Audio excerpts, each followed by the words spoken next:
Mailboxes had been innocuous things most of my life. The last year had made mine something to fear. It was a simple white metal box, sitting atop a crossbeam of white wood. That was, in turn, mounted on a vertical white 4x4, cemented securely in the ground at the edge of the driveway. 3 blooming red roses were painted on the side of the box, tied together with an artistic green vine. I remembered picking it out so many years ago. I thought it was pretty, and now I only saw the rose's non-rendered thorns. My husband's death, a year and a half ago, had removed most of the color from the world. Cancer was the murderer, a fight we took on with money we didn't have. He had beaten it once before, when we were first married, with aggressive radiation and chemo. I thought we would beat it again. When the insurance ran out, we borrowed. When we reached our credit limit, we lied and borrowed more. Tom wasn't here to see the river of financial sludge left in the wake of his illness. He knew it in the end and refused treatment, trying to lessen the burden. I would have assumed the national debt if it meant another day. My arguments fell on loving deaf ears. He died in my arms, at home where he belonged. I opened the jaws of the mailbox and reached into its throat. I withdrew a small stack of letters, most covered with red ink. My heart constricted as it always did. I was still not used to being dead broke. I had placated the financial leeches for over a year, parsing out the life insurance proceeds in conservative installments. Now, that spigot had run dry. It was my own fault. I had supported Tom through college, never seeking a degree myself. My bookkeeping job, the one I wasn't qualified for, handed to me by a dear friend, didn't come close to providing the funds I needed. Unbidden, a tear ran down my cheek. Life had screwed me. I stood at the end of the driveway, sorting the bills by priority. A past due from the mortgage company caught my breath. I had forgotten I had put that off. I looked up at the small ranch, speckled brown bricks halfway up the front with tan siding sitting on top of them to the roof. It was to be our starter home. Now, I would be lucky if it remained my only home. The power and phone bills joined the mortgage at the top of the stack. The 3 persistent medical bills, MasterCard, and the locksmith bill to the bottom. "Mom, dinner's ready," Natalie yelled from the front door. I snapped the letters to my side, hiding the obnoxious red lettering. 16. With all the problems of high school on her shoulders, she had grown up too fast without her father. She had been Tom's angel, almost to the point of generating my jealousy when she could turn his attention from me by just entering the room. It took me a week to get her back to school after her father's death.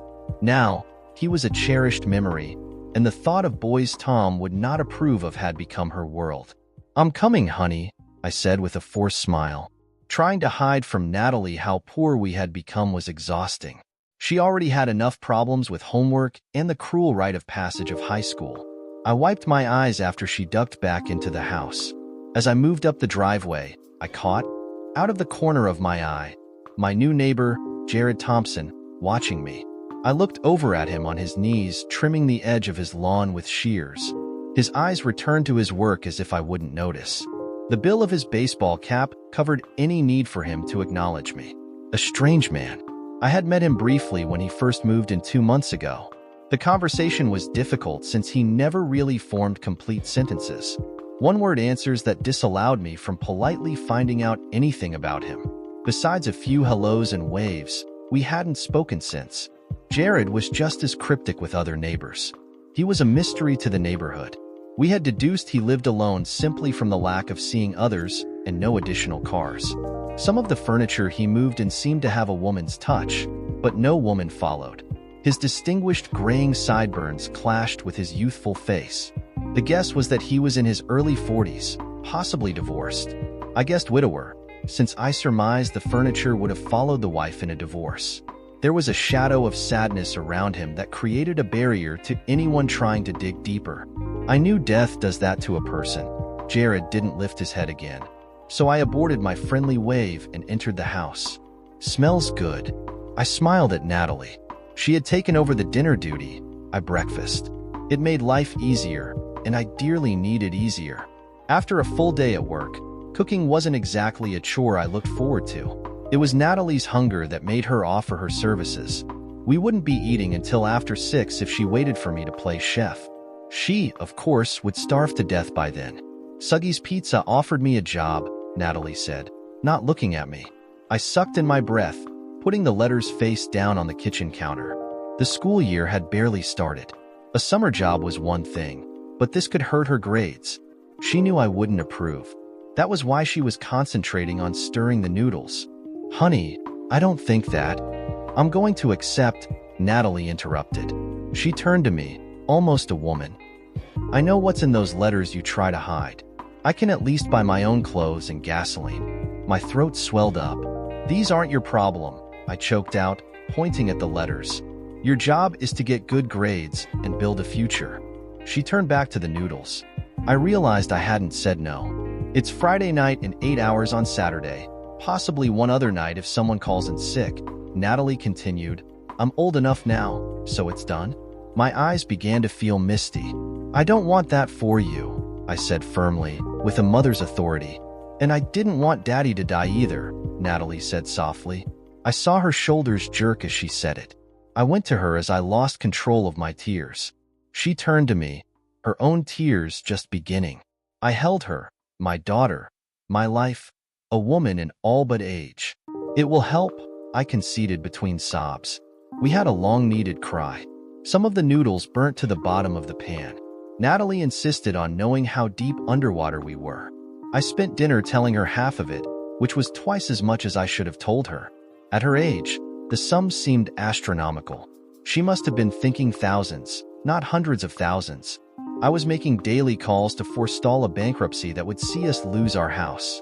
I teetered constantly on giving in and moving to some decrepit apartment, but Natalie had enough disruption in her life.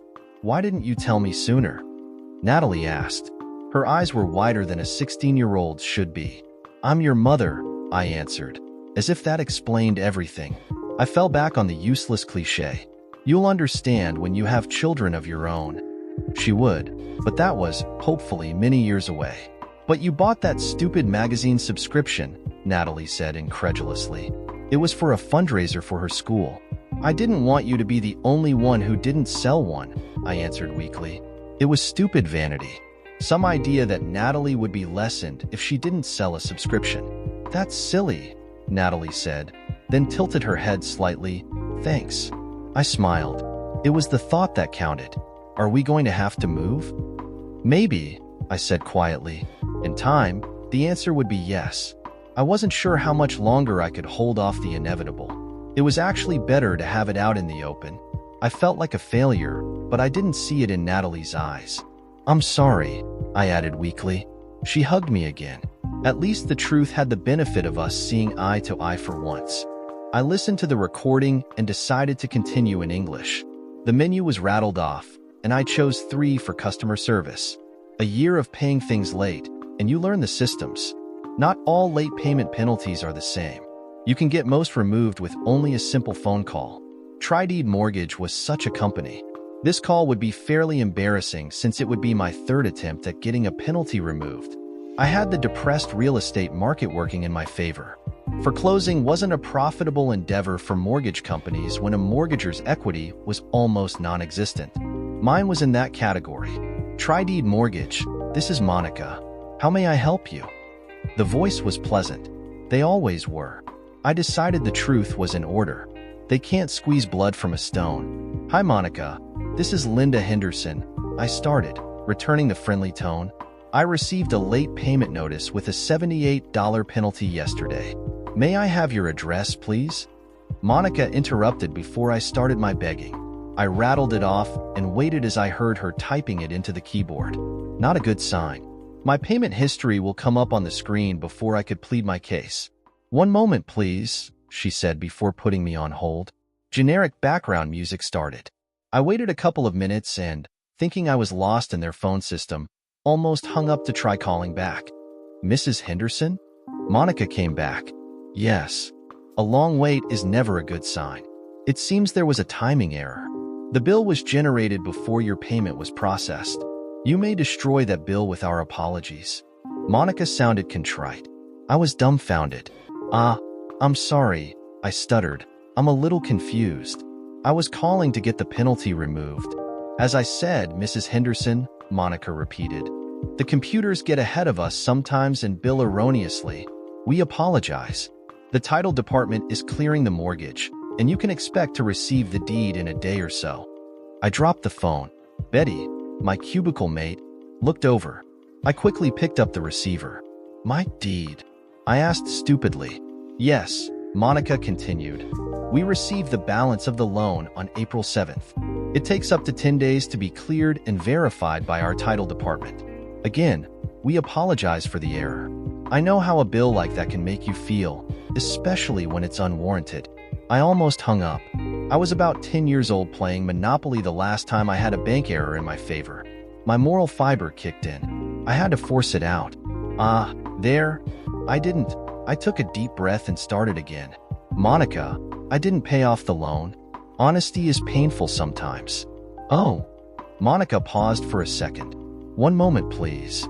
Back to the background music. Betty looked over at me. She knew something of my money problems. The half-conversation intrigued her. I covered the receiver with my hand. "They say my mortgage is paid off," I told Betty quietly. "And you're arguing?" Betty returned. I shrugged my shoulders and nodded. Betty laughed. "Honesty is not always the best policy. They will find the error eventually," I countered. "If anything, they would feel obliged to remove my penalty for my honesty." "Mrs. Henderson?" This time it was a male voice. "Yes." I turned away from Betty. "I'm Rick Carlson in the title department. I understand you believe we have made an error." "Yes," I chuckled. "It seems you think I paid off my mortgage. As lovely as that sounds, I'm afraid I don't have that kind of money." I rechecked the application of funds, and everything seems in order. I'm looking at an image of the check. It was accompanied by a letter which explicitly names your mortgage by number and address. My face was flushing, and I was beginning to sweat. I didn't know anyone with that kind of money. Whose name is on the check?" I asked. I fanned myself with a folder on my desk. "It's a certified bank check. No name given." I was feeling dizzy. This had to be some kind of joke. "Just the sum of $127,356.23, which was your outstanding balance." I didn't send it." My voice was shaking. Euphoria mixed with an unknown fear. "The check has cleared, Mrs. Henderson." I think he could hear my reservations. "Everything is in order. Someone must have given you a gift." He chuckled. "I certainly wouldn't fight it." "Of course, no. What does this mean?" "It means your house is free and clear. I have already authorized the deed to be sent." My emotions got the best of me. The strain of the last few years flooded my eyes. Betty wheeled her chair close to mine. "Someone paid off my house," I mumbled to Betty. My mouth separated from the receiver. She handed me a tissue off the desk. I wiped my eyes. "Mrs. Henderson?" Rick asked, thinking he had lost me. A horrible thought struck me. "Can they take it back?" I asked, my voice more solid. "Well, I suppose anything is possible," Rick responded. "It would be awfully difficult at this point. Maybe through a court order." He paused for a moment.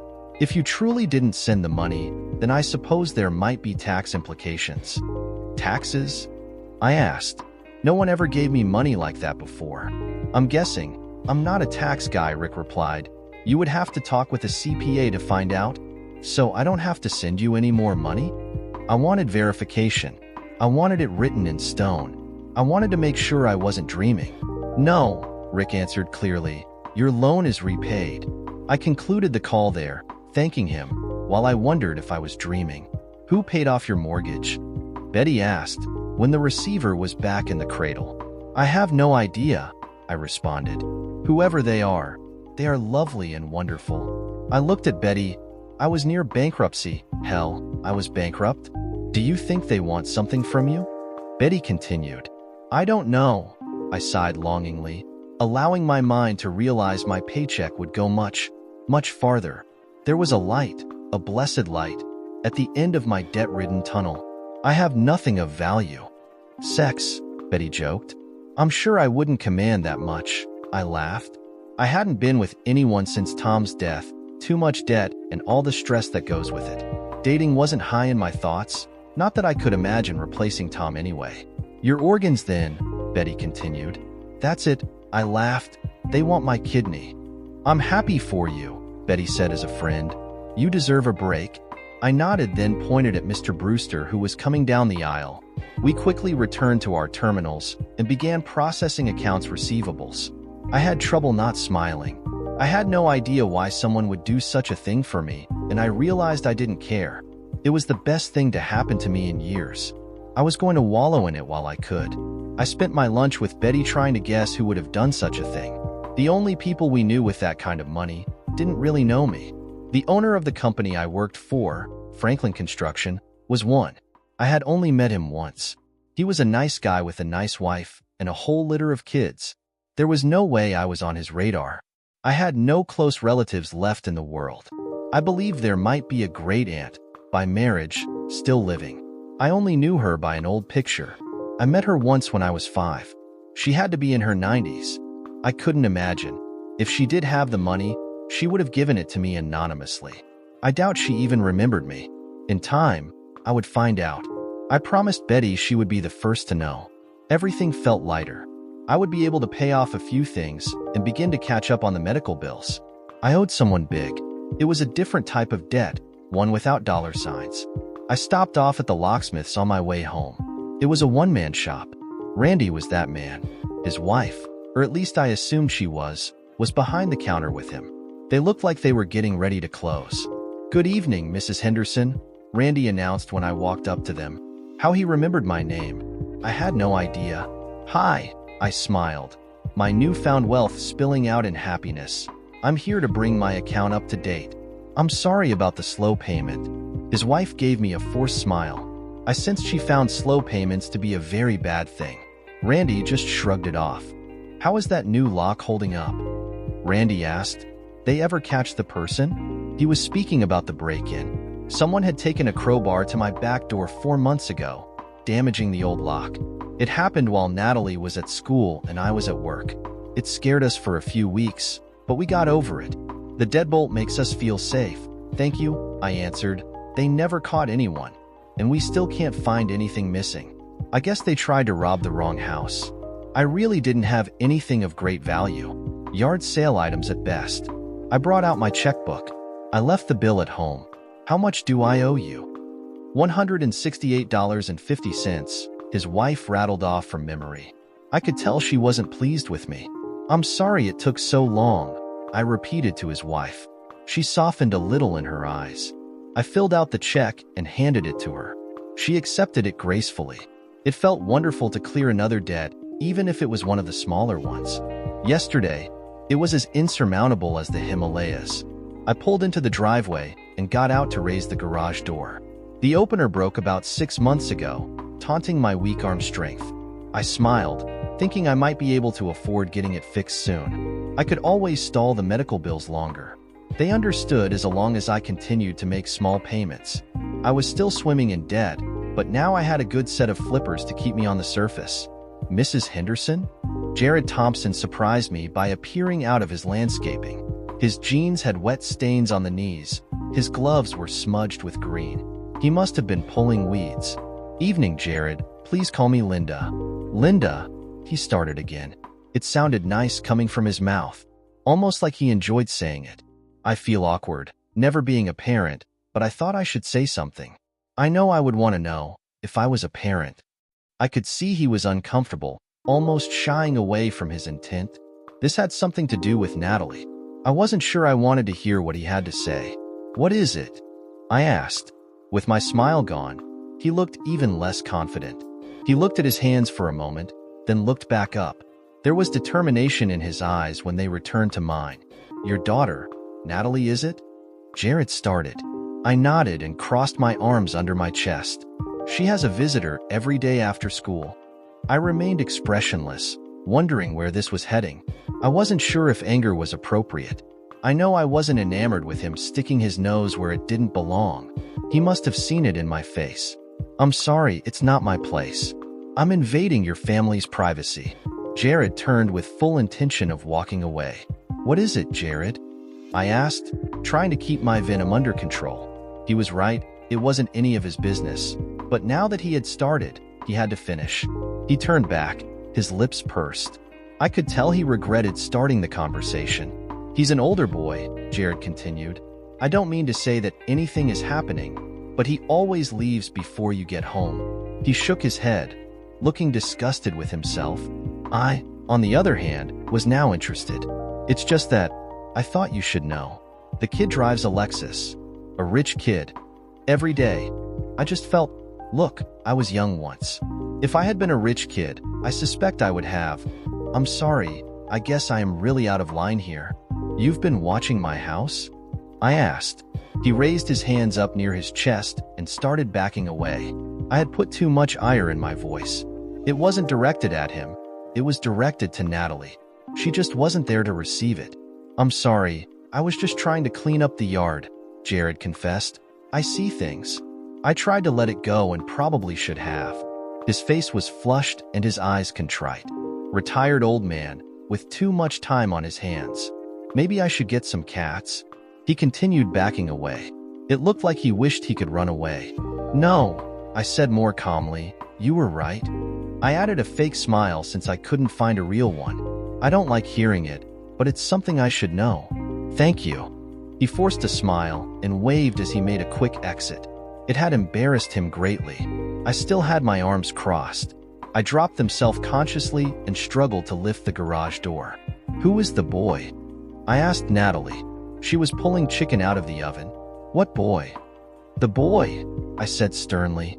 I put my hands on my hips and stood like a statue. Natalie glanced up and almost dropped the cooking tray. After yesterday, I didn't like interrogating her. Raising a teenager was like that. Bonding one day, at each other's throat the next. She put the tray on top of the stove. Her expression went to defiance, then changed quickly to innocence. "Dan Sampson.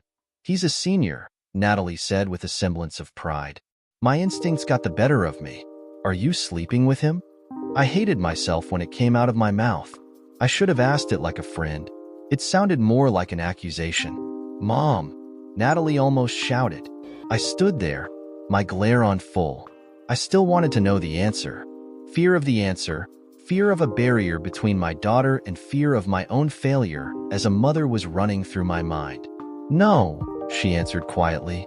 I saw her cheeks blush, but she wanted to. I sighed and let my shoulders relax. "You like him a lot," I stated calmly. "Yes. Invite him for dinner this weekend. I want to meet him." I tried to sound non-judgmental. Natalie was growing up, and I either met these boys or she would date them behind my back. The latter seemed terribly awful. She caught me by surprise by diving into my arms. "I'm sorry I didn't tell you," Natalie said as she hugged me. She was so young, yet so old. She was trying desperately to not need me. I was trying desperately to hold her back. I hated high school, as much now as I did during my own trip through. I separated from her and pulled some plates out of the cupboard. "Tell me about him," I said as I began to set the table. Dan Sampson had a wonderful publicist in Natalie. Her face glowed as she sang his praises. Every attribute a young girl desired was embodied in the Greek god that was Dan Sampson.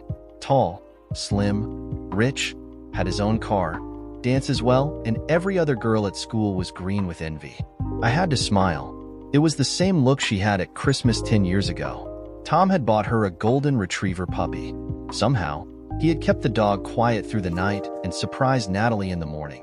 Scruffy, the dog, and Tom were both gone now. I really needed Tom back now. Someone to counter the new Scruffy. "I don't like you and Dan being in the house alone," I said, after listening intently. "Would you rather we went somewhere else?" Natalie asked. She was smart. Got that from Tom. She knew I imagined, in my mind, some cheap hotel room or the back of his car. I couldn't control what she did after school. I could try, but knew it would be a losing battle. Without backup, I compromised. "You'll text me when he comes and again when he leaves." I had on my mom face. Natalie was smiling like she just won a gold medal. "You will let Dan know that I know he is here and I want to meet him." She was nodding in agreement. This was no compromise. It was pure parental capitulation. How can a mother fight against the first real boyfriend? Tom would have put the fear of God in the boy. "We talk before it gets serious," I added. "I lost my virginity at 17. I didn't remember conferring with my mother about it." "Promise," Natalie said, putting her hand gently on her heart. I think she meant it. At least she meant it when she said it. Damn hormones. A strange thought entered my head. How rich is his family? I asked. It caught Natalie off guard. I don't like him because of his money, Natalie insisted. Of course she didn't. No woman is impressed by a man with money. I almost laughed, though it wasn't my intention to question her morals. Someone paid off the mortgage. I qualified my question. I don't know who. Do you think it could have been his family? I don't think his parents like me, Natalie replied. Someone paid off the mortgage? All I heard was his parents not liking my baby. That hurt. What do you mean they don't like you? I asked quickly. Have you met them? I added. Why did they get to meet Natalie when I hadn't met Dan? What kind of mother am I? I'm too young and don't hold a royal title, Natalie said sarcastically. Dan told me not to worry about it. His mom doesn't think anyone is good enough. I didn't like Dan's mom, though she was correct. Natalie was too young. Don't let anyone tell you you're not good enough, I said firmly. Natalie smiled. I panicked. That doesn't mean you should. I mean, that's not permission to. I know what you meant, Natalie grinned. I promise, we'll talk if it gets serious. She was getting way too old. I was getting senile. Someone paid off the mortgage? All of it, I answered. I don't know who or why. That's good, isn't it? Yeah, but it's a lot of money. I don't really know anyone with that kind of money.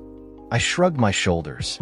I don't even know who to thank, or if it's some kind of joke or scam. Natalie was true to her word. I received a set of texts every other day or so. Dan is here. Dan just left. I was hoping Dan, at least, thought I was hovering close by. I met Dan on Saturday. He was an awkward boy to my mature eyes, Apollo to Natalie's, polite in my presence, and didn't seem to hover over my daughter too much. Not a bad-looking boy, but still a boy. Thank God.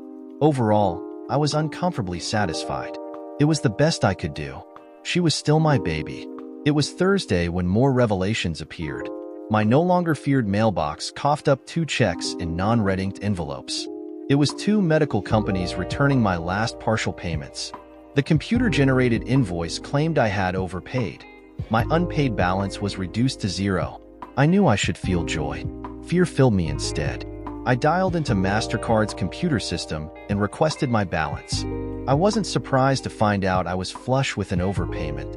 I did some quick math in my head. Over $250,000 of new gifts.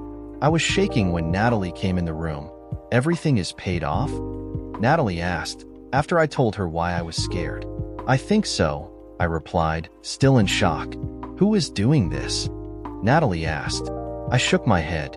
This felt worse than when we found the back door broken in. I should be jumping for joy. Instead, I felt like I was losing control. It was someone who knew everything about me, about us. It was an anti-crime. I spent the next hour combing the house. I was looking for hidden cameras that didn't exist. I think Natalie thought I was losing it. I knew I was. I couldn't even go to the grocery store without thinking someone might be following me. Whoever it was had replaced my debt with fear. Everything? Betty asked. All of it, and it's getting really scary. And no one has come forward? Betty continued being Ms. Obvious. I shook my head. Linda, you need to just let it happen. There doesn't seem to be any downside. There's always a cost, I responded. I didn't know what it was, but nobody does something like this without a purpose. My phone rang. Mrs. Linda Henderson? A female caller asked. Yes. I'm Detective Mary Adams with the Maryville Police Department. I cringed at her words. Horrible visions entered my mind. First off, everyone is okay. There was an incident in your home involving your daughter. She's okay, as I said, but it would be best if you came home. What happened? I asked, my hands shaking again. We are still trying to piece that together. A fight occurred between a young man and your neighbor. The detective was speaking calmly, as if I was a victim. Your daughter is pretty upset. She's okay, though? I asked. I felt my eyes water. Physically, she is fine. It will take me 20 minutes to get home. I'm leaving now. Drive safely. I'll be here when you arrive. The detective had dealt with distraught parents before. I ignored the speed limit signs. Natalie was red-eyed when I saw her on the couch.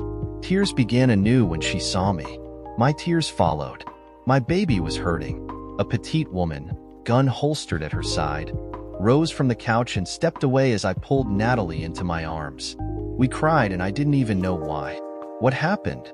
I asked, trying to straighten Natalie's hair. She had trouble speaking. The sobs were interfering. She collapsed back into my arms, so I held her some more.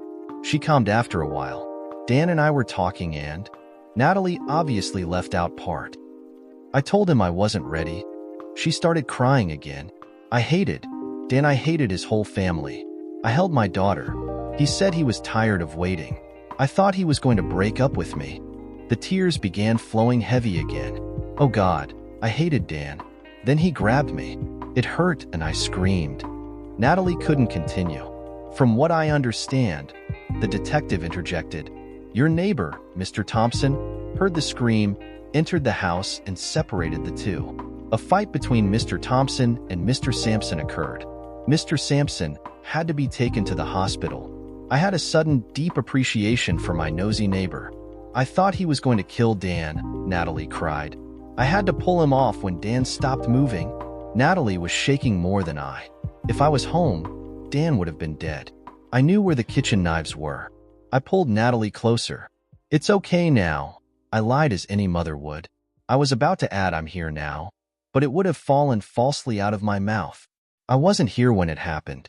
I should have never let her have him in the house alone. Where is Jared now? I asked the detective. He refused medical care and went home, she responded. He was hurt? Nothing serious, the detective insisted. A black eye mostly. I would have to thank him. He saved my baby. I felt weak not being here for her. At least I had a neighbor who was strong. Right now, Natalie needed me. I waited at Jared's door. It was a little past 7, but I didn't expect I was getting him out of bed. Natalie had finally calmed down, which, in turn, calmed me. I wasn't sure what to say to my baby's savior. Something had to be said. Thank you just didn't seem enough. When the door opened, I was at a loss for words. Jared was barefoot, in jeans and white t-shirt. His left eye was swollen. The surrounding skin was a vivid red. His eye wasn't black now, but it would be in the morning. There was a dried trickle of blood that ran down from his left ear. It led to a small brown stain on the shoulder of his t-shirt. I couldn't help myself. I hugged him. Jared was shocked at first, his back stiffening. Slowly, he gave in and his arms wrapped around me. I felt safe. For some reason, I cried again. He pulled my head to his shoulder and held me in the doorway. He let me cry. I pulled away, not because it wasn't comfortable, but because I had overstayed. He had saved my daughter. He didn't need to save her mother. I wiped my tears with the back of my hand. Did you eat? I asked, bypassing all the hellos and thank yous I thought the hug covered well. No, I hadn't gotten that far, Jared returned. I held out my hand. We're ordering pizza, I said. We won't be able to sleep, so it's going to be a movie night. Jared looked at me with questioning eyes. I liked how his eyes, even the swollen one, looked at me. I had seen eyes like those before, somewhere. I trusted those eyes. He reached over to the foyer table and snatched a set of keys. He took my hand, and I led my barefoot hero to my house. It felt good to have a man in the house. Everything seemed more balanced, the way it should be. Jared was hesitant at first, looking like he was intruding. Natalie quashed that by doting over him. Everything had crashed down on her when Dan became aggressive. Jared put everything back in its place by protecting her. Jared relaxed and seemed to enjoy himself. All of us barefoot, sharing a couch, watching chick flicks with a large pepperoni pizza. It looked like it had been a long time since Jared had relaxed with friends. Maybe we all needed each other. We were deep into Sweet Home Alabama, one of my favorite cheesy movies, when my hand found his. It was an accident. I had leaned forward to put my drink on the table. When I had settled back, our hands occupied the same space between us. I left my hand there, on top of his, longer than I normally would. I began to reluctantly pull it back when I felt his fingers open and comb into mine. I did not fight the soft embrace. I encouraged it by settling my hand deeper into his.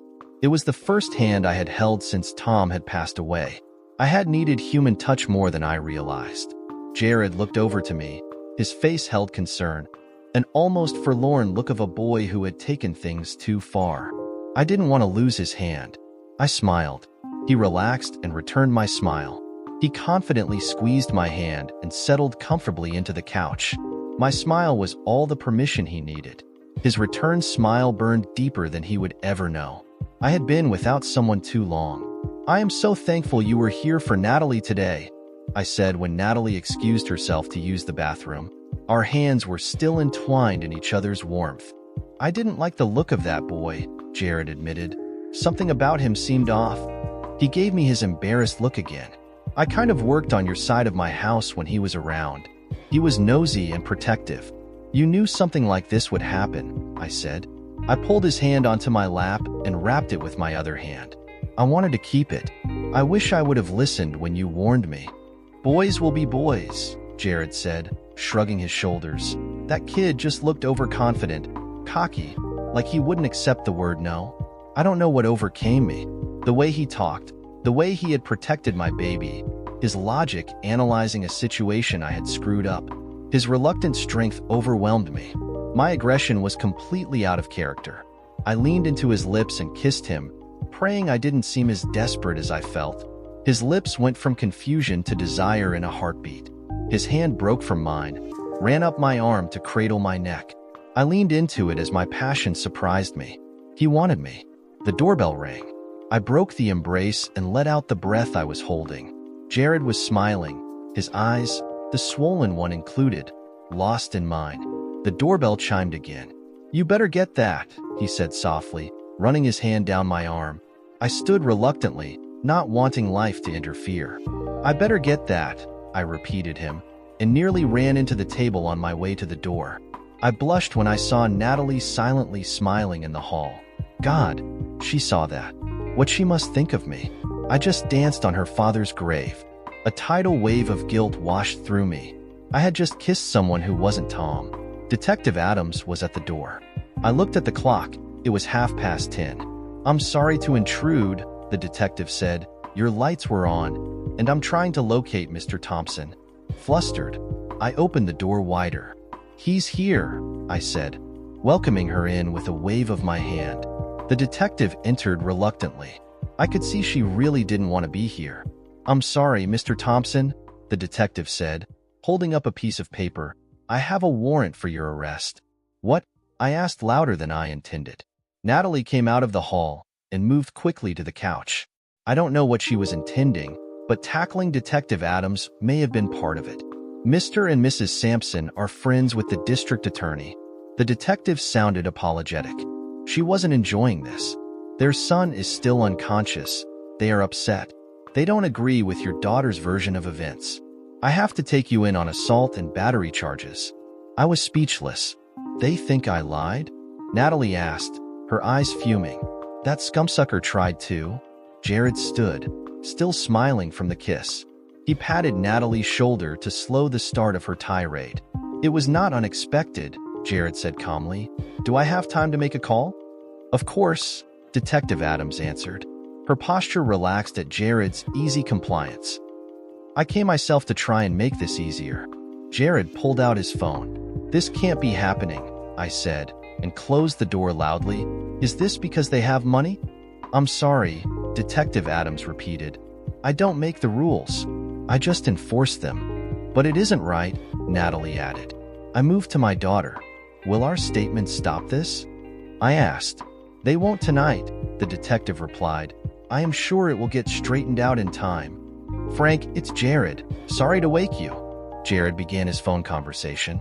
"I have a Detective Adams here with a warrant." He paused for a moment. "Assault and battery." Another pause. 10 in the morning would be fine. Pause. "Okay, I'll leave it to you."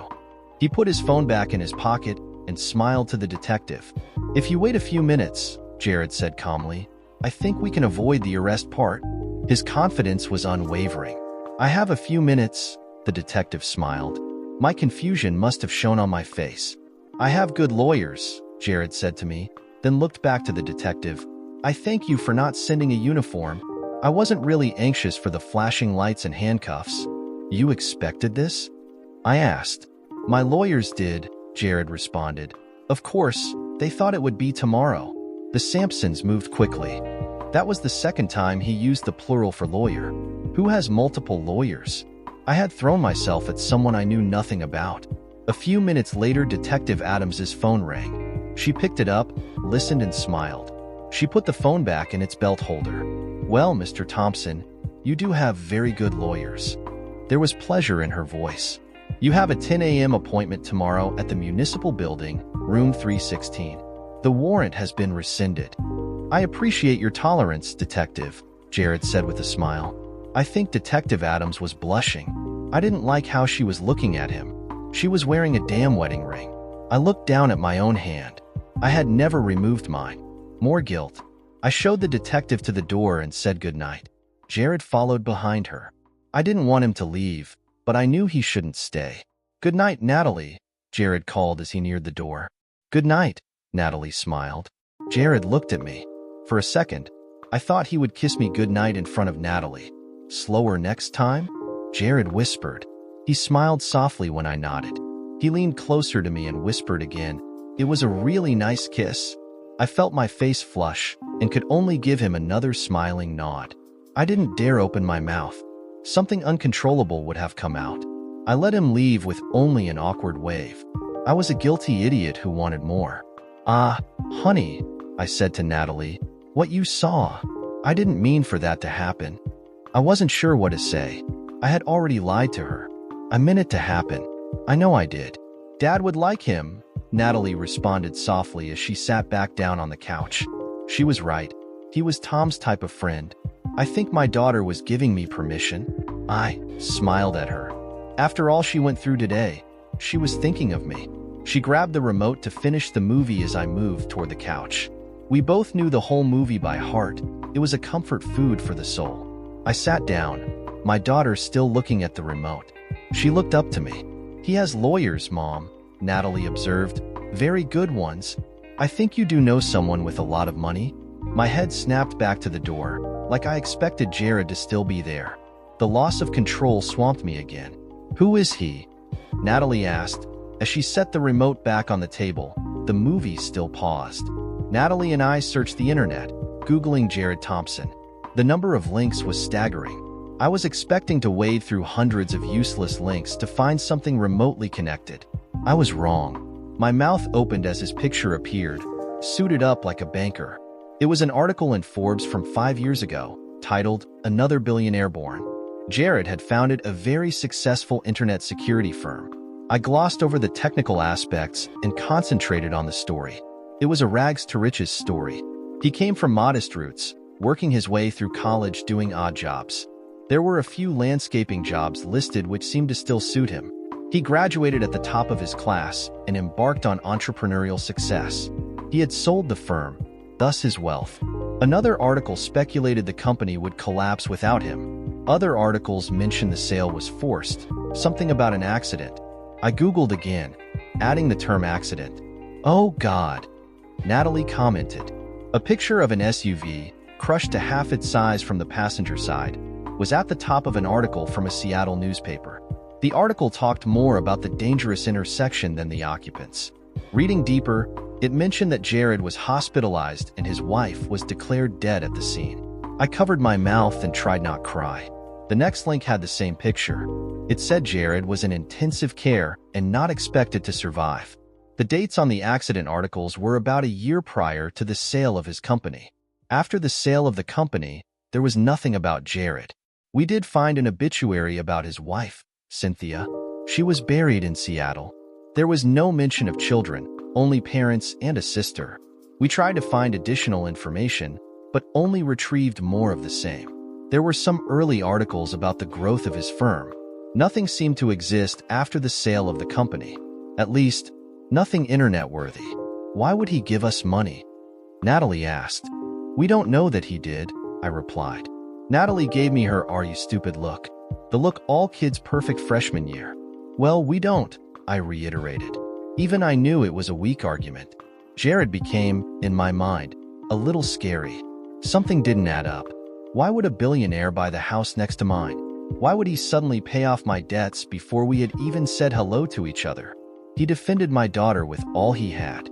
According to Natalie, he almost killed Dan.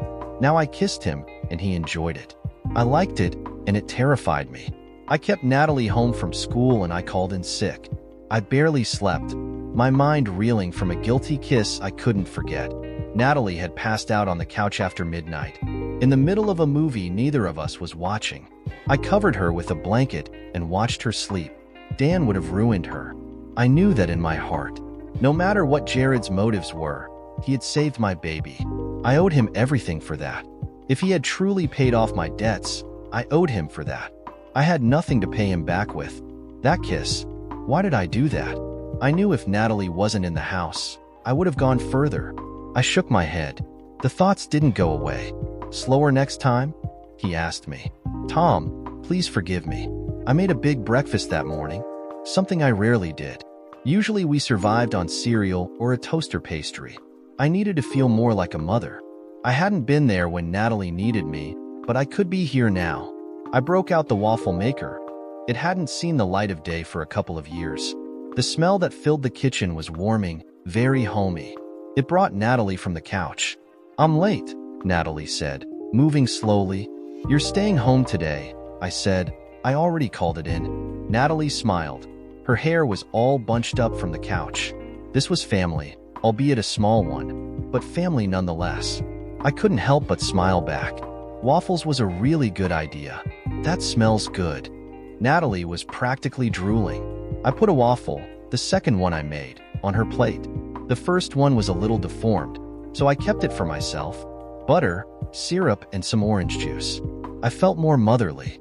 You like him, Natalie said with no context. After we finished eating, the context was understood. It was on both our minds. She was too old. It scares me, I said honestly, not admitting Natalie's statement was true and not denying it. I began putting the dishes in the sink, allowing me not to look at her. A mother shouldn't discuss such things with her daughter. Daddy wouldn't want you to be alone, Natalie said quietly. I stared at the sink. I tried to stop it, but couldn't. Tears came. Tom, forgive me. Natalie hugged me from behind. She was more motherly than I. I turned to her. It wouldn't mean I didn't love your father. I stumbled with the words. I know. No one could replace him, I argued. I know. I really like Jared, as weird as all this is. I had cemented my feelings. I think he likes me. I didn't think anyone would like me again. I admitted it, out loud. He made me feel desirable. I like that feeling. I needed that feeling again. I'm okay with it, Mom, Natalie said, giving me permission I didn't need, but sorely desired. He's rich and not bad looking for an old guy. I saw the hint of a smile on her face as she said it. You calling your mother old? I said, a grin fighting away my tears. Natalie gave me a big smile. She knew she had changed my mood. I caught Jared on his way out to his 10 o'clock meeting. I had waited, like a schoolgirl, at the front window. I loved how he smiled when I waved down his car. He pulled into my driveway and rolled down the window. His eye had blackened, but the swelling had decreased. I really liked how he looked at me. If you need us, let me know, I offered. Or, we can go with you if you want. Jared looked so handsome in his suit. He ignored my offer. Can I take you and Natalie out to dinner tonight? Jared asked. My insides were jumping up and down. I tried to not let it go to my face. I wasn't sure I succeeded. That would be lovely, I answered. The words formed smoothly. Maybe I hid my desires. Casual about 6-ish? Jared added. Perfect, I said, a little louder than I intended. I reined in my glee. I composed myself to better represent my age. Linda? Jared asked with his desirable smile. Yes, Jared. I'm excited too, Jared said as he backed the car out of the driveway. I found myself bouncing on my toes. I waved like an idiot and didn't care. I was no older than Natalie at that moment. It felt really good. I was a desirable woman with the heart of girl. I was going to have that boy. He's taking us out for dinner tonight. I told Natalie when I returned from the driveway. Us? Why not just you? Because he is a nice guy, I surmised. Because you need a night out after yesterday. Because he knows you are important to me. I smiled after putting all those thoughts in her head. I left out. Because we need your permission, and he knows it. It's just casual, so whatever you want to wear. I headed off to my closet. I only had about 9 hours to find something to wear. Maybe I should go shopping. I wondered if my skirt was too short. It looked fine in front of the mirror. Natalie was in the back seat of the car, designer jeans and some kind of white frilly pullover I didn't know she owned. It was cute and fit her age.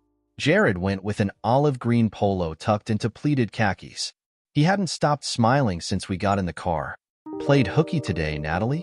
Yeah, Mom thought it was a good idea. Let the rumors quiet down before I return to school. Jared was nodding his head in agreement. How did your meeting go this morning? I asked. Jared looked over from the road.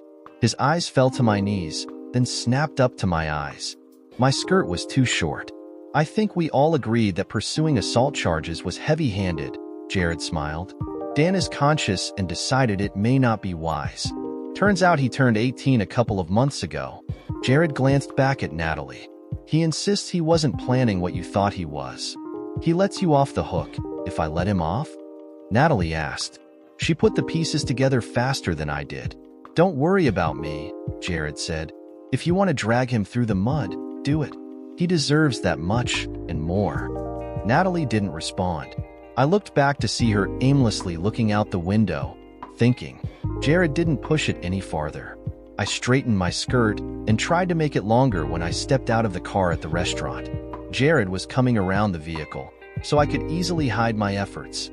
Natalie noticed, her eyes signaling she thought it was funny. It wasn't funny. Natalie moved ahead, leading the way to the entrance. Jared carefully put his arm around my waist. I pulled his hand farther around me and leaned into him. Thank you, I returned quietly. Natalie was grinning at me as she held the door open for us. I wanted to wipe the grin off her face. It was embarrassing and wonderful. Jared spent most of the dinner finding out about Natalie. It wasn't a feigned interest. He seemed to enjoy hearing about her volleyball team and her memories of camping with her father, the Girl Scouts, and why she gave up on them in high school, what she was planning after high school. It turns out Natalie had dreams she hadn't yet confided in me. Jared just seemed to draw them out of her. If it wasn't my daughter, I would have been jealous of the attention he was giving her. Can I ask you a question? Natalie queried Jared as we neared the end of the meal. I saw where she was going. I wasn't ready to go there. I gave her a look she ignored. You can ask anything, Jared said. I felt his hand find mine under the table. He was holding me there. Maybe he thought I would run. Why did you pay off our mortgage? Natalie came right out with it. She didn't even ask if he had. Honey, let's not get into. I started. I felt Jared squeeze my hand. It was an it's okay squeeze. He knew it had been coming. I don't have a good answer for you. Jared was speaking to me. He looked back at Natalie. I saw your mother going out to the mailbox and returning like she was holding a handful of the Black Plague. I talked with some neighbors and found out about your father. He paused for a moment. I was born poor. My parents knew debt well. I know how it can eat at you. I did it because I could. It made me feel good. We looked you up on the internet. Why would you move into our neighborhood? Natalie continued her interrogation. Natalie? I chastised. One brutal question a night. That was only proper. I can't believe she told him we were researching him. Jared squeezed my hand again and smiled. She's right, you know, Jared said to me. I do come off as a little strange. His face went solemn and answered. I assume you read about the accident. Cynthia, my wife, died. She was my direction. The sole reason I went as far in life and business as I did.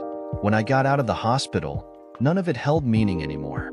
I never needed the fine houses and cars. We had always planned a family and never seemed to find the time. My one regret. He looked up at the ceiling, covered in antique signs and memorabilia. I wanted to get away from it, a more grounded life. I pulled his hand deeper into my lap. I found myself in your neighborhood. He smiled at me. Why wasn't I speaking? Because I felt desired. My words might damage everything. How did you find out how much I owed? I asked his eyes. Fear wrapped the question. I desperately didn't want him to think I was ungrateful. I just didn't want to completely lose myself. At least not yet. I broke the law, Jared responded. One of my friends used my old company to run a credit check on you. I'm sorry for the invasion. It didn't seem as bad then as it sounds now. I lifted his hand up to my lips and kissed the back of his hand. I liked the truth. I liked how his lips formed it. I think you're forgiven, Natalie smiled. We ended up ordering 3 different desserts and passing them around the table. I was going to skip them, but Jared and Natalie insisted on sugar. It was rather fun to take a bite of triple chocolate cake, followed by a spoonful of raspberry sorbet, and then pucker up for key lime pie. Wonderfully sinful. I decided, Natalie said, after she licked her spoon clean. I don't want the thing with Dan to go any farther. His trip to the hospital was enough punishment. Are you sure? I asked. I could pursue it as her mother. Dan was still breathing, so I wasn't completely satisfied yet. Yeah, Natalie continued. Dragging it out would just hurt everyone.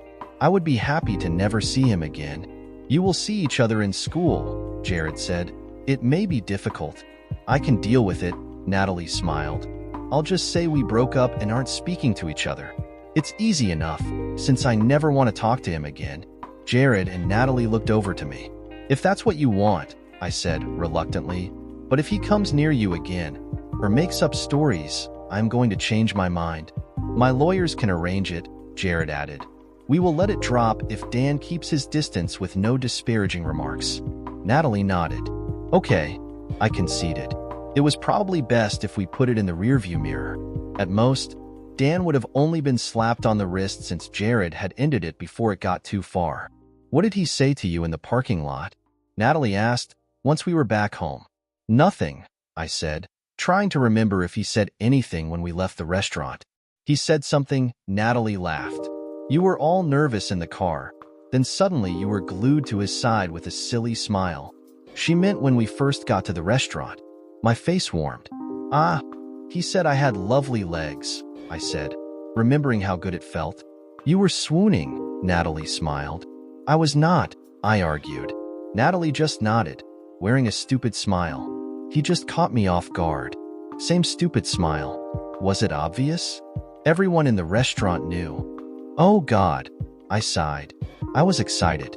I must have looked like an idiot. Jared must think I was a twit. I'm sure he thought it was cute, Natalie said.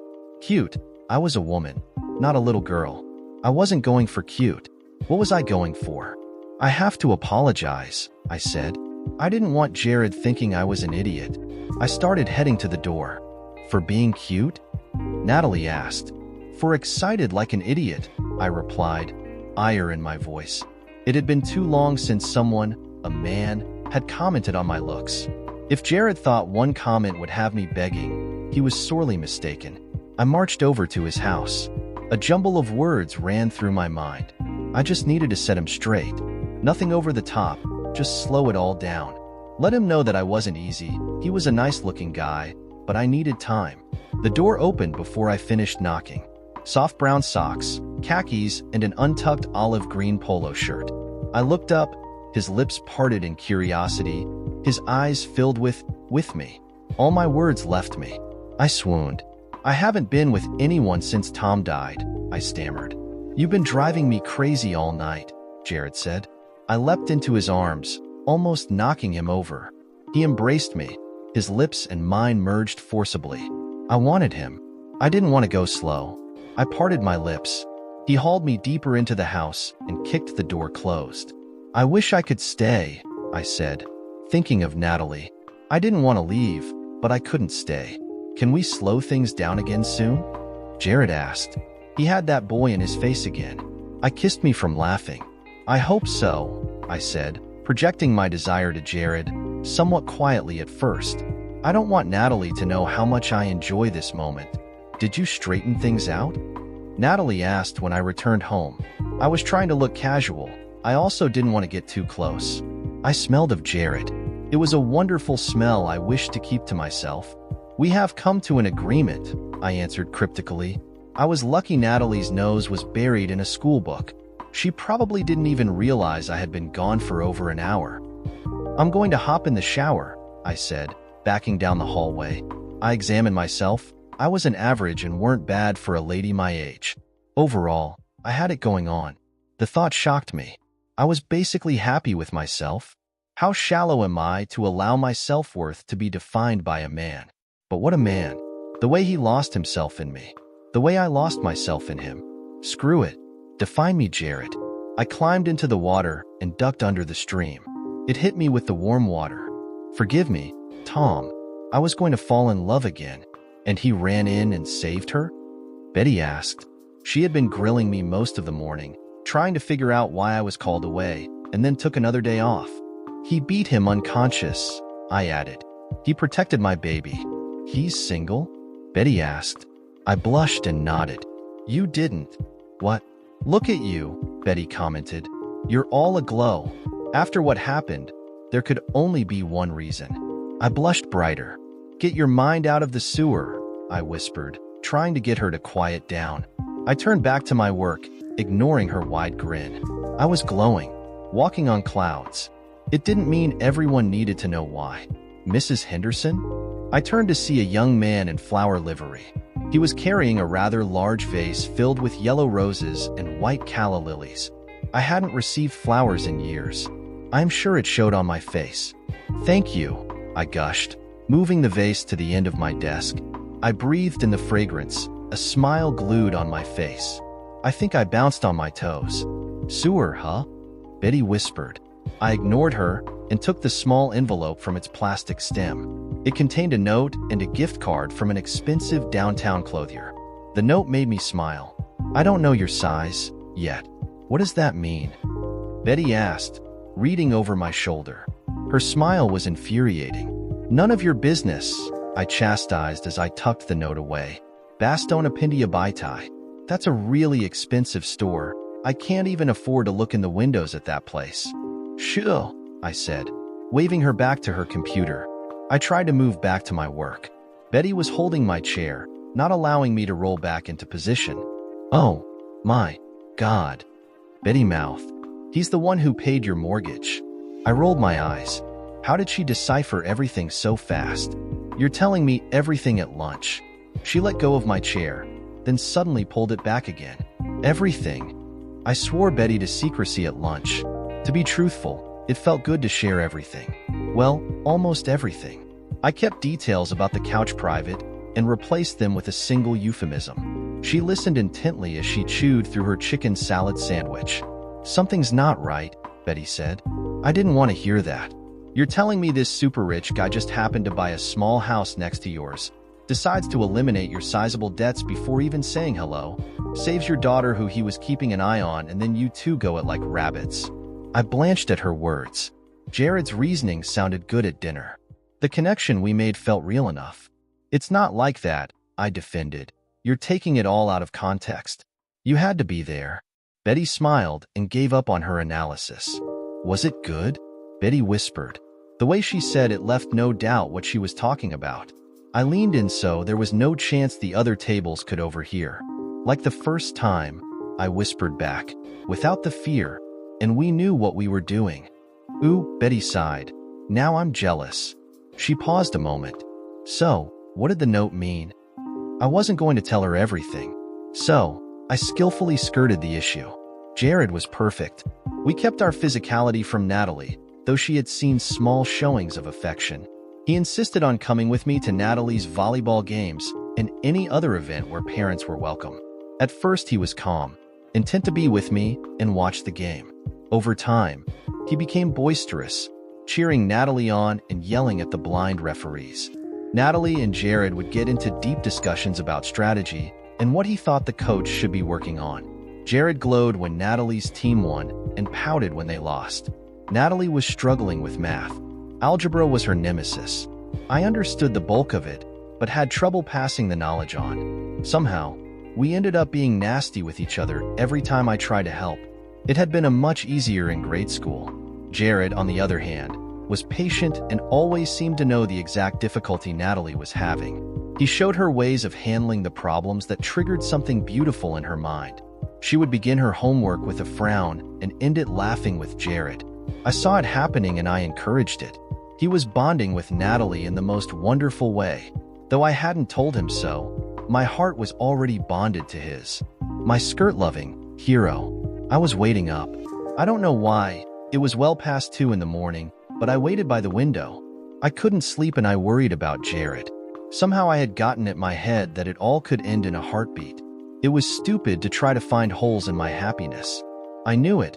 Still I sat there looking out the window, watching his house. A cab pulled up, and a very drunk Jared stumbled out.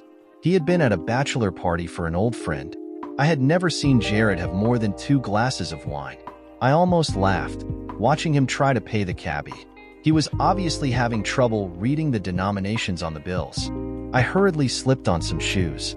I was so happy he was safely home. I caught up to Jared on the sidewalk. The cab had already driven off. I could tell he was making sure it was the right house.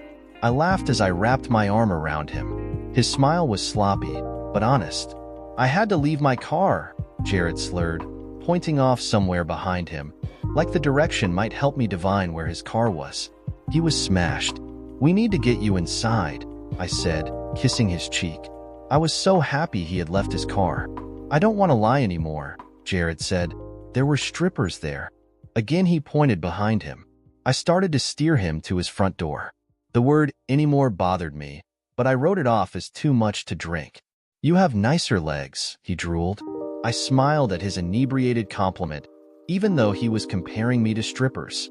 I maneuvered him down the hall and into his bedroom. I laid him on the bed and began removing his shoes. He watched me with drunken eyes, a happy smile on his face. His eyes were fading. Those beautiful orbs that always saw me as better than I am. There was something so comfortable about them. "I'm so glad I found you, Natalie," Jared slurred as his eyes closed. I stared, shocked, his left foot still in my hand. He was out cold. He was drunk. It was just a slip. I finished removing his shoe as his statement festered. I couldn't ignore it. I tried to wake him. Nothing coherent would emerge. I sat on the bed and looked at him. Betty's words came back to me. My mind was tainted. I hated that my mind was ignoring my heart. Paranoia made me search Jared's house. I disliked myself for doing it. It wasn't the "what's in the medicine cabinet" search. It was a loss of trust search. I had tears as I did it, looking through his drawers and cabinets, looking in envelopes and reading things I had no right to. I searched Jared's bedroom, living room, kitchen, and finished up in his home office. In the bottom drawer of his desk was a thick, glossy blue binder. I pulled it out, resigned to finding nothing but my own idiocy. I opened the cover. It was a photo album. Tears flowed as I saw the topic. My stomach lurched as I turned the pages. I puked bile on the floor. My life was shattered. I took the album and ran. "And you took it from his house?" Detective Adams asked. I had waited until Natalie went to school. I didn't want her anywhere near this. "Damn right." I cried. "He's a sick freak. Look, that's a bag of hair. Do you have any doubt whose it is?" The detective paged through the pictures of Natalie. "You never gave him copies of these?" Detective Adams asked. She was at the page of Natalie as a baby. They were poor copies, but copies of the ones Tom and I had taken as Natalie had grown. "No." My heart was shattered and filled with hate. "He stole those. That's who broke into my house." I turned the page to speed her up. "These are pictures of her room. How did he get these? He's never been to the back of the house. Jared was using me to get to Natalie, the sick shit. He went through my mail." I turned to the last page that contained loose photocopies of my past due notices. Everything he told me had been a lie. I quickly turned the pages back, my ire growing with each minute. "These," I said, pointing at volleyball tournament pictures. "I don't even have pictures of this." It was before he even bought the house. Detective Adams nodded her head. It wasn't the run out and arrest him response I was looking for. "He's been stalking her," I said loudly. "He should be in jail. He used me to get to my daughter." I almost threw up again.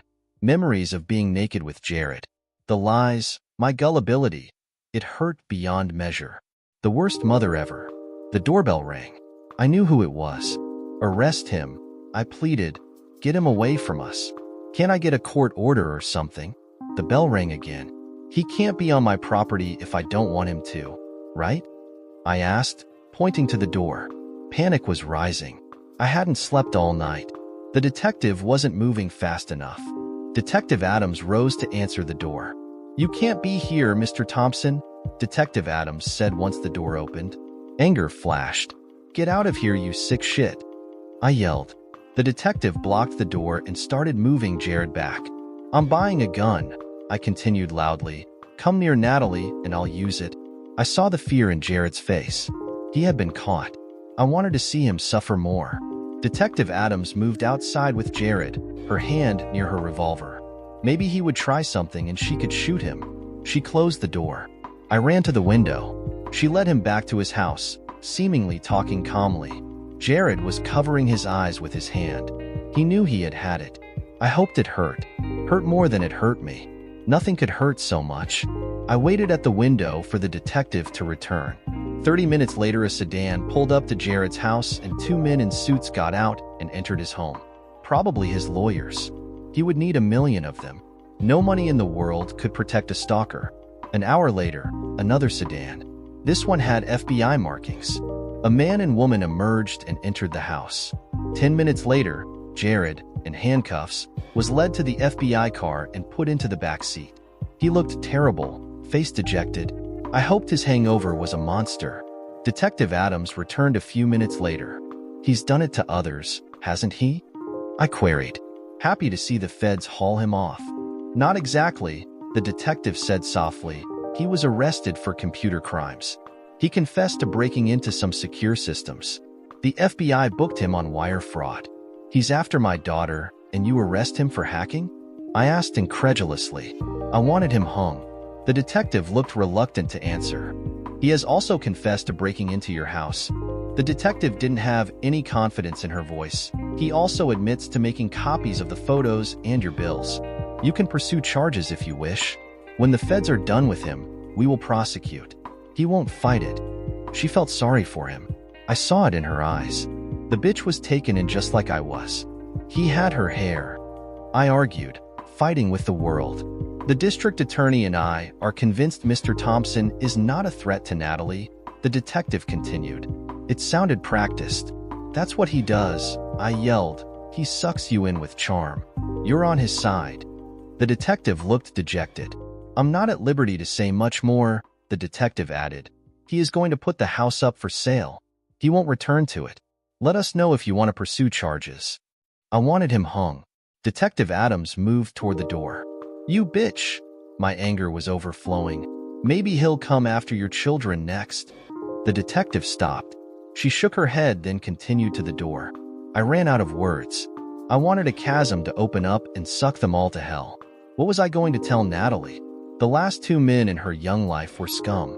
My life was over. Hers just starting. I couldn't let this ruin her as it had me. I had to remind her of her father. Tom was a good man. There must be others in the world. I collapsed on the couch. I was almost one of those mothers, the ones you read about. They deny the obvious and allow their daughters to be abused by sickos, just to claim they have a man. I loved him. I cried. What happened to you? Betty asked. I had decided to return to work that afternoon. I had no idea what to say to Natalie. Work would stall the conversation for a few more hours. I ignored Betty and logged into my computer. I had a stack of receivables to deal with. Did you sleep at all last night? Did you even shower? Not now, I said. I grabbed the first payment and looked up the account. I typed in the wrong number and hit enter instead of backspace. I had to wait for the error message. I almost threw the keyboard across the room. I took a deep breath instead. Linda, talk to me, Betty said quietly. I could hear the worry in her voice. I gritted my teeth.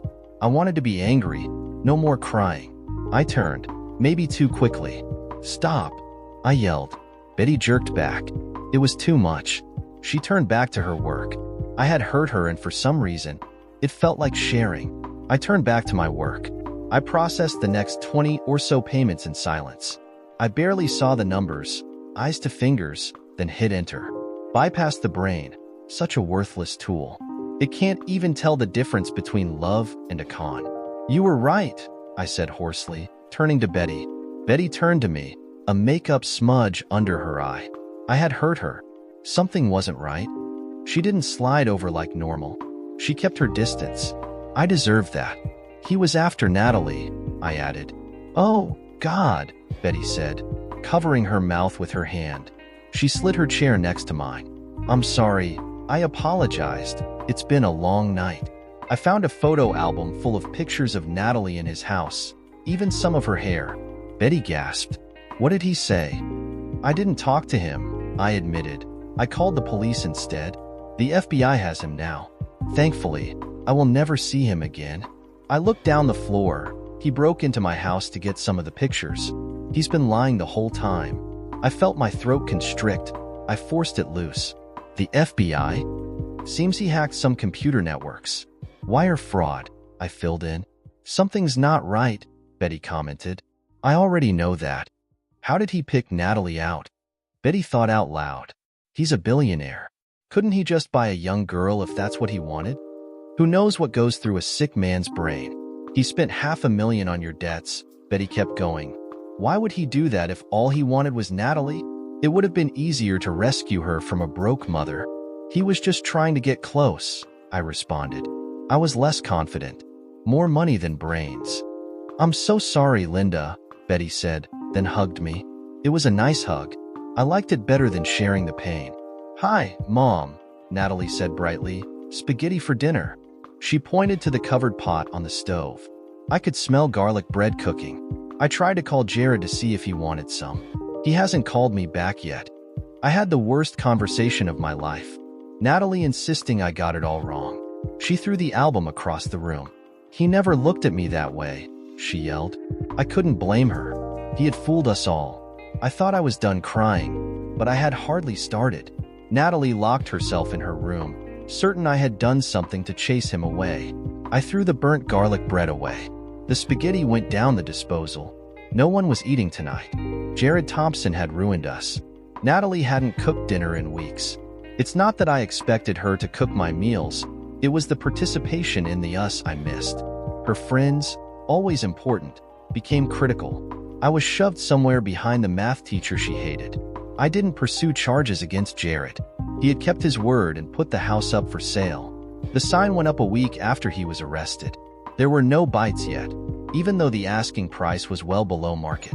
Some movers showed up one day and cleared out all the furniture, his clothes, and whatever else wasn't tied down. My life was empty. The hole Jared bored into me had filled with hate. Natalie's disgust changed it to shame.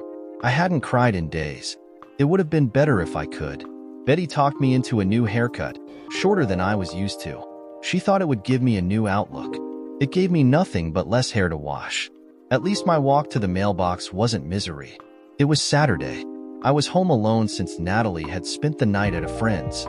She was doing that a lot. I was losing her. The mailbox contained bills and ads. Normal bills. Nothing to cry about. I half thought I would get a letter someday stating all my debts had been reinstated.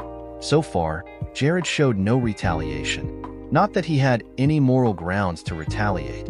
Mixed in the bills was a letter from some law firm. I sat down at the kitchen counter and opened it. The letter was filled with legalese.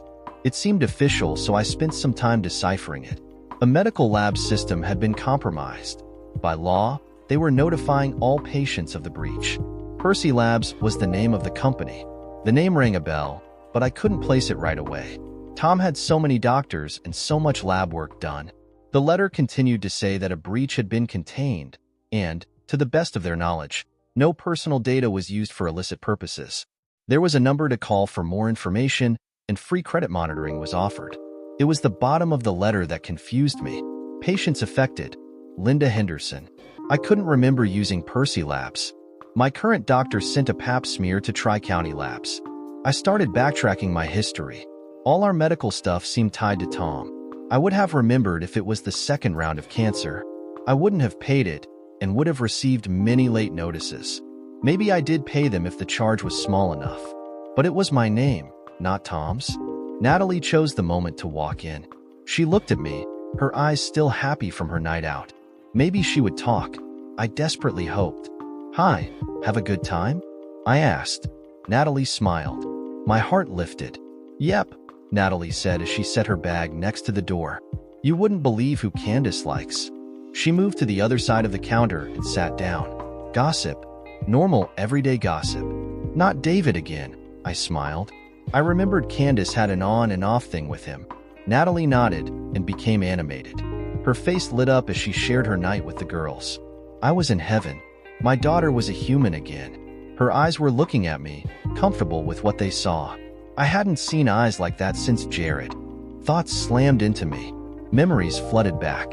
My hands started shaking. I looked back down to the letter. I looked back up at Natalie. She had stopped speaking in mid-sentence, looking at me with concern. "Oh God," was all that came out of my mouth. I tried to undo the thoughts. There had to be another explanation. No, it all fit. I stared at Natalie's eyes. "What have I done?" "Mom, what's wrong?" Natalie expressed concern. I had never told her. We had always thought it best. "I needed Tom." "Oh God, I needed Jared." I stumbled, looking at my baby. Natalie grabbed the letter out of my hand and began reading. I could tell she couldn't make sense of it. "What is this?" I think that's the company Jared hacked," I said. My voice was getting weaker. Natalie's eyes narrowed. "Percy Labs?" Natalie asked. "What's that?" My throat tightened. I knew what had to follow. I sat up straighter. "You know how much your father loved you?" I started slowly. "You were everything to him. Please forgive me, Tom." Natalie shifted in her seat. She sensed something was coming. "Mom, what's going on?" Natalie asked, trying to be an adult. She handed the letter back to me as if this would be no big thing. "Your father and I couldn't wait to have child," I continued. "You should have seen his face when he cut the umbilical cord." I felt a tear running down my face. I could still remember that day. I had forgotten the pain, but not the little baby they put in my arms. Natalie's eyes watered in sympathy with mine. "Mom," Natalie tried to urge me on. Her voice was choking. "Your father survived his first bout with cancer right after we were married," I went on. I took a deep breath. "The chemo and radiation made him sterile." Natalie looked down at the letter in my hands. I could see her mind working. "Then Daddy." Natalie didn't know how to say it. My heart hurt. "Percy Labs was used by the fertility clinic," I said, softly reaching for her hand. "They provided the donor." Natalie's hand was shaking in mine. "Daddy wasn't my real father?" Tears. "No," I said strongly. "Don't ever say that. He loved you beyond reason. He is the one who changed your diapers and kissed you goodnight. No one can ever take that away." "That's not what I meant," Natalie said, wiping her eyes. "Why didn't you tell me?" "Because it didn't matter," I answered. "With as much love as I could render, you were always our daughter. It didn't matter how that came about. Why would Jared wanna— Oh God." Natalie's hand covered her mouth. She wasn't stupid, not like her mother. "You have his eyes," I cried. The floodgates opened. I had called him a sick shit. I threatened to buy a gun. I had ruined myself. "Now that makes sense," Betty commented. I had told her everything. "You've talked with him, right?" "We can't find him," I replied. "Seems if you have a lot of money, you can disappear." I even went to the police. That detective knew. Jared confessed everything to her, but the feds demanded secrecy. Why the hell would they do that? "Tom and I checked a box," I answered. "Something about the in vitro being kept private. No contact between the donor and us. They wouldn't let him say anything. The feds considered it like profiting from the crime." I looked at Betty and sadness entered my voice.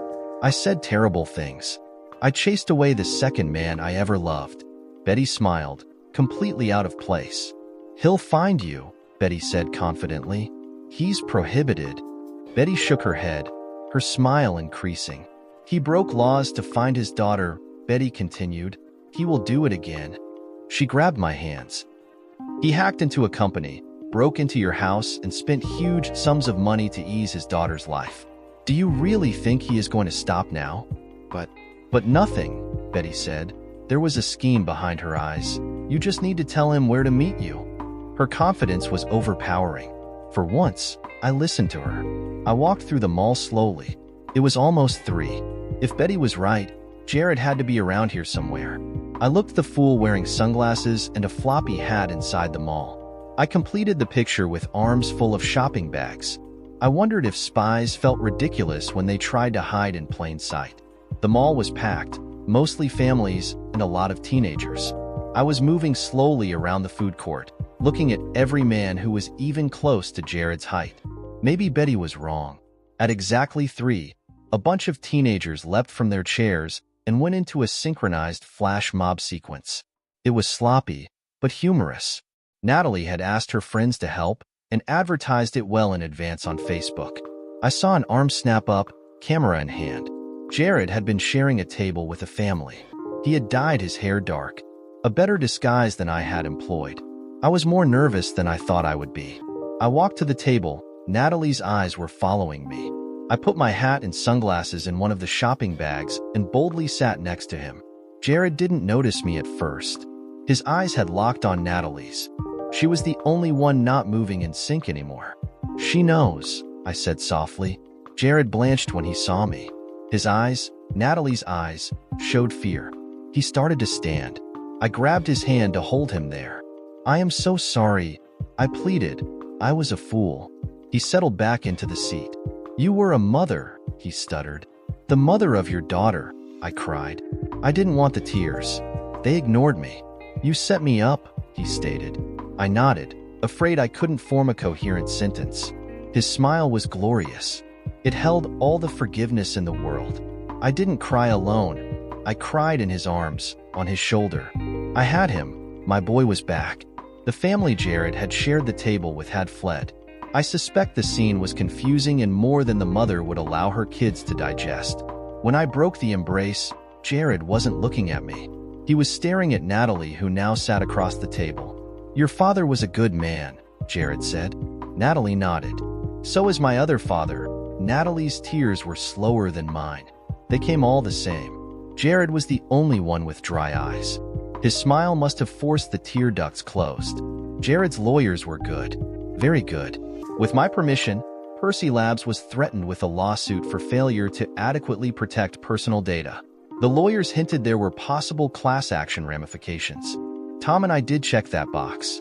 Jared was able to find his biological daughter. Facts were facts. The lawyers failed to mention that Jared asked me to marry him, and I said yes. Percy Labs dropped all charges in the end. Jared had never intended falling in love with me. He moved close to keep his eye on Natalie. Content, at the time, to remain separate, but watchful. It was after the accident, the one that took his wife, he felt alone and became thoughtful. He remembered working his way through college, the odd jobs, sperm donor being the oddest. An expert in internet security, the servers at Percy Labs were child's play. He had made 5 donations, only Natalie's took. He broke into the house, took some hair from Natalie's brush, material for a DNA paternity test. That's when he ran across the dearth of unpaid bills. They held risk for Natalie's future. He eliminated them. He couldn't find it in himself to throw away the rest of her hair. Bagged, he stored it in what became Natalie's baby book. I spent every day apologizing for my words and actions. Jared spent every day kissing them away. He never held them against me, unlike what I did to myself. I am sure his initial attraction to me was being Natalie's mother. We quickly traveled well beyond that. Someplace special of our very own. He was mine and I was his. Jared came into the great room, straight from the shower after his yard work. A billionaire who cuts his own grass, go figure. I smiled from behind the counter. "Find us a movie or something. We can eat in front of the TV," I said while cutting the pizza into even slices. The cheese was still bubbling from the oven. Jared sat down, grabbed the remote, and started traversing the online channel guide. "Where's Natalie?" Jared asked. "She's spending the night at Tracy's," I responded. I watched his expression tighten. His knuckles on the remote started turning white. I knew he wasn't reading what was written on the screen. I smiled, deciding he had suffered enough. "I called Tracy's mother," I added, nonchalantly. "She and her husband will be there. Tracy is having 4 girls over for a sleepover." Color returned to Jared's knuckles. I could see him release the breath he was holding. I couldn't suppress the giggle. "What? You were worried," I stated, smile in full bloom. Jared still didn't feel like he had a right to interfere with Natalie's upbringing. It didn't stop him from becoming sick with worry. He loved her as much as I did. I was not. I let him have his lie. "What do you want to drink?" "Let's go wild," Jared said. "Beer goes well with pizza." I grabbed a couple of bottles from the fridge and popped the caps. I came around the counter and sauntered toward the couch. "How about Star Wars?" Jared's mouth dropped open. His eyes filled with me. Skirt, $24.95 at Walmart, and only 20 minutes to raise the hem. The look on my boy's face, priceless. It wasn't the last time we ate cold pizza. Dear listeners, Please share your thoughts in the comment section below, and don't forget to like, share, and subscribe.